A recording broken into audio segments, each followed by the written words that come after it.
নাবালকদের টাকা দেখিয়ে রক্তদান করানোর অভিযোগে মূল কাণ্ডারি কিংসুক মুখার্জি গ্রেপ্তার।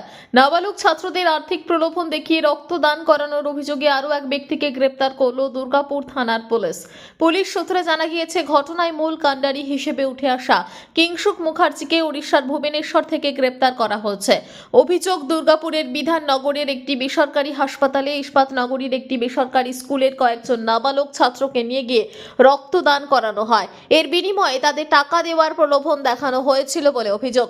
বিষয়টি প্রকাশ্যে আসার পর দুর্গাপুর থানায় লিখিত অভিযোগ দায়ের হয়। সেই অভিযোগের ভিত্তিতে শুরু হয় তদন্তে প্রথমে উঠে আসে ওই স্কুলের প্রাক্তন ছাত্র দেবপ্রিয় চক্রবর্তীর নাম। অভিযোগ, বিভিন্ন আর্থিক প্রলোভন দেখিয়ে নাবালক ছাত্রদের হাসপাতালে নিয়ে যাওয়ার কাজে সে যুক্ত ছিল। জিজ্ঞাসাবাদে দেবপ্রিয় পুলিশকে জানায় অন্যদের মাধ্যমে তাকে এই কাজে যুক্ত করা হয়েছিল বলে দাবি তদন্তকারীদের। এরপর তদন্তে তৃণমূল ছাত্র পরিষদের সদস্য অমিত প্রসাদ যাদব এবং মালদহের বাসিন্দা মোহাম্মদ হাবিবুল্লাহর নামও উঠে আসে বলে পুলিশ সূত্রে জানা গিয়েছে।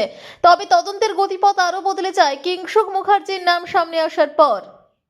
পুলিশ সূত্রের দাবি, কিংসুকের বাড়ি দুর্গাপুরের বিধাননগরে হলেও ঘটনার পর সে ওড়িশায় গা ঢাকা দিয়েছিল। এরপর ওড়িশায় অভিযান চালিয়ে তাকে গ্রেপ্তার করে দুর্গাপুর থানার পুলিশ।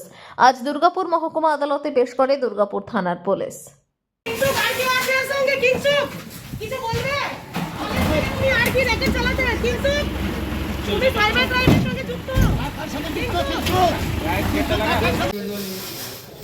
কিন্তু তোমার বিরুদ্ধে অভিযোগ কিন্তু মার্কি আসার সঙ্গে কিন্তু কিছু বলবে কলেজ থেকে তুমি আর কি রেখে চালাতে কিন্তু তুমি সাইবার ক্রাইমের সঙ্গে যুক্ত কার সঙ্গে যুক্ত কিংসুক কার সঙ্গে যুক্ত